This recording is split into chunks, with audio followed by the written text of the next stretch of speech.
पिपरिया अपर सत्र न्यायाधीश ने बलात्कार के आरोपी को सुनाई 20 साल की सजा।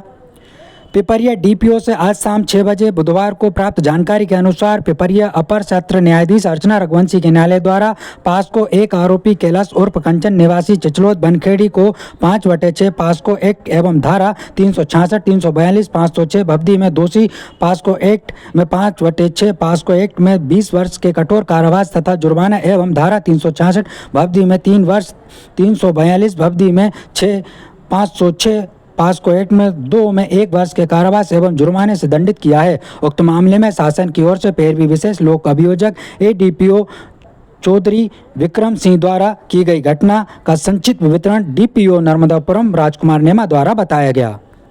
अपर सत्र न्यायाधीश श्रीमती अर्चना रघुवंशी मैडम के न्यायालय के द्वारा पॉक्सो एक्ट के एक मामले में आरोपी कैलाश उर्फ कंचन निवासी चिल्लौद बनखेड़ी को धारा 366, 342, 506 और 5/6 पॉक्सो एक्ट के अपराध में दोषी पाते हुए दंडित किया गया। उपरोक्त मामले में आरोपी कैलाश उर्फ कंचन को धारा 5/6 में 20 वर्ष के सश्रम कारावास से दंडित किया गया। इस मामले में घटनाक्रम ये था कि पीड़ित बालिका के पिता के द्वारा थाना बनखेड़ी उपस्थित होकर इस आशय की मौखिक रिपोर्ट लेकर कराई गई थी कि उनकी नाबालिग पुत्री जो 17 वर्ष की लड़की थी वह कहीं चली गई है। इस संबंध में थाना बनखेड़ी में गुमनाम कायम हुआ, FIR लेख की गई और अन्वेषण के दौरान पुलिस को यह पता लगा कि कैलाश और कंचन जो चिल्लौद का रहने वाला है वह पीड़ित बालिका को डरा धमकाकर भगाकर लेकर गया।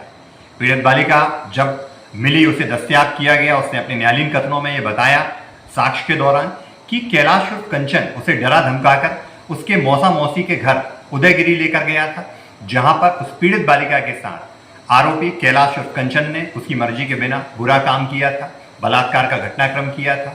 इस मामले में अभियोजन के द्वारा न्यायालय में कुल 15 अभियोजन साक्षियों को परीक्षित कराया गया। इस मामले में अत्यंत महत्वपूर्ण तथ्य ये रहा कि इस मामले में जो DNA रिपोर्ट आई है तो पीड़ित बालिका के अंतावस्त्रों में आरोपी की DNA प्रोफाइल प्राप्त हुई। तो अभियोजन के तर्कों से सहमत होकर न्यायालय के द्वारा आरोपी को समस्त धाराओं में दंडित किया गया। मुख्य रूप से धारा 5/6 पॉक्सो एक्ट में 20 वर्ष के कारावास से दंडित किया।